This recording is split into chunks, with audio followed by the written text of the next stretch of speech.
आम आदमी पार्टी ने इस बार दिल्ली विधानसभा चुनाव में अपना सबसे खराब प्रदर्शन किया है। पूरे चुनाव कैंपेन के दौरान केजरीवाल मुफ्त देने की बात करते रहे, वो चाहे पुजारियों और ग्रंथियों को वेतन देने की बात हो या फिर महिलाओं को हर महीने 2100 रुपए देने की बात। लेकिन सत्ता विरोधी लहर, भ्रष्टाचार और विकास के कोई काम न होने से आजिज आकर दिल्ली की जनता ने अपना आदेश दिया।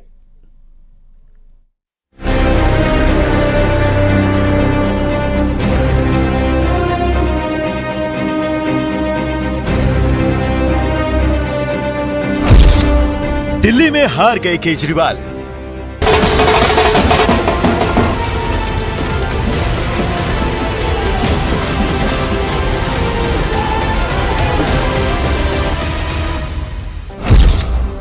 नई दिल्ली सीट से हारे केजरीवाल।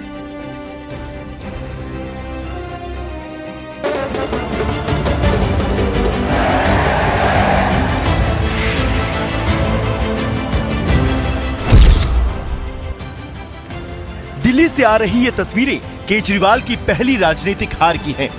ये चुनाव केजरीवाल की मुफ्त वाली योजनाओं का टेस्ट भी था।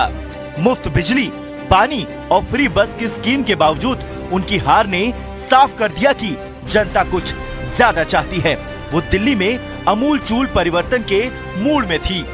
दिल्ली का चुनाव केजरीवाल के लिए अग्नि परीक्षा थी, जिसमें जनता ने उन्हें नकार दिया। केजरीवाल खुद अपनी सीट हार गए। जेल से निकलते ही केजरीवाल ने ऐलान किया था कि जनता ही उनकी ईमानदारी पर मुहर लगाएगी। 2 दिन के बाद, आज से 2 दिन के बाद मैं सीएम की कुर्सी से इस्तीफा देने जा रहा हूं।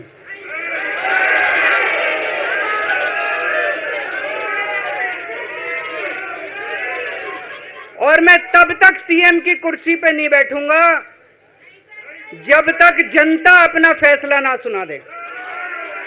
मैं जनता के बीच में जाऊंगा, गली गली में जाऊंगा, घर घर में जाऊंगा, और जब तक जनता अपना फैसला ना सुना दे कि केजरीवाल ईमानदार है, तब तक मैं सीएम की कुर्सी के ऊपर नहीं बैठूंगा। इस चुनाव में आम आदमी पार्टी का किला बिल्कुल ढह गया। इसकी कुछ अहम वजह रही। शराब घोटाले से केजरीवाल को नुकसान पहुंचाना, भ्रष्टाचार के केस में कई मंत्रियों को जेल से छवि को नुकसान, शीश महल पर आपके वोटर छिटके, यमुना की सफाई पर पार्टी बैकफुट पर रही। जनता का जो भी निर्णय है, जनता का जो भी फैसला है, उसे हम पूरी विनम्रता के साथ स्वीकार करते हैं। जनता का निर्णय सर माथे पर।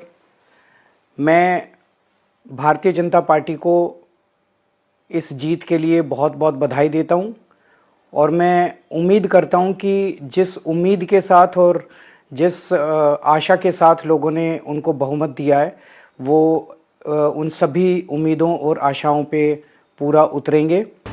बीजेपी ने इस बार चुनाव में शीश महल का मुद्दा उठाया।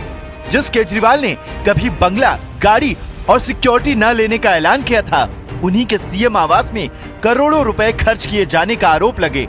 अरविंद केजरीवाल और उनकी पार्टी की विश्वसनीयता पूरी तरह से गिर गई। केजरीवाल ही नहीं, मनीष सिसोदिया और सत्येंद्र जैन, सोमनाथ भारती जैसे नेता तक हार गए। हम सब कार्यकर्ताओं ने मिलकर बहुत मेहनत से लड़ा। जंगपुरा के लोगों ने, जंगपुरा विधानसभा के लोगों ने भी बहुत प्यार, मोहब्बत, सम्मान दिया। लेकिन 600 वोट से, लगभग 600 वोट से उसमें हम पीछे रह गए। तो मैं जो कैंडिडेट जीते हैं उनको बधाई देता हूँ और उम्मीद करता हूं कि जंगपुरा की समस्याओं को वो हल करेंगे।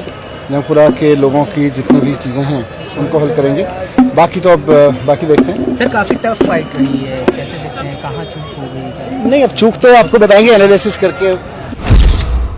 केंद्र सरकार और मुख्यमंत्री के बीच टकराव। केंद्र सरकार और दिल्ली सरकार के बीच टकराव की स्थितियां अक्सर मीडिया की सुर्खियां बनी रहती हैं।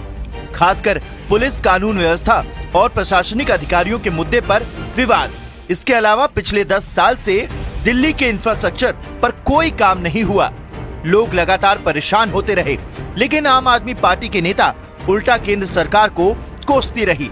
अब आपको बताते हैं कुछ और मुद्दे जिन्होंने केजरीवाल को डेंट पहुंचाया। पीएम पर व्यक्तिगत हमला करना बैकफायर कर गया। AIMIM की एंट्री से बटा मुस्लिम वोट। अतिशी को सीएम बनाने का दावा उल्टा पड़ा। टूटी सड़कें चुनावी मुद्दा बनी। इसके अलावा दिल्ली में भले ही लोगों को मुफ्त पानी मिल रहा था, लेकिन लोग गंदे पानी की शिकायत कर रहे थे। महिलाओं को डीटीसी में फ्री सफर की जरूरत सुविधा थी, लेकिन दिल्ली की सड़कों की हालत काफी खराब थी। केजरीवाल की हार सिर्फ चुनावी पराजय नहीं है, बल्कि ये बड़ा संकेत है कि दिल्ली में मतदाताओं की अपेक्षाएं बदल रही हैं।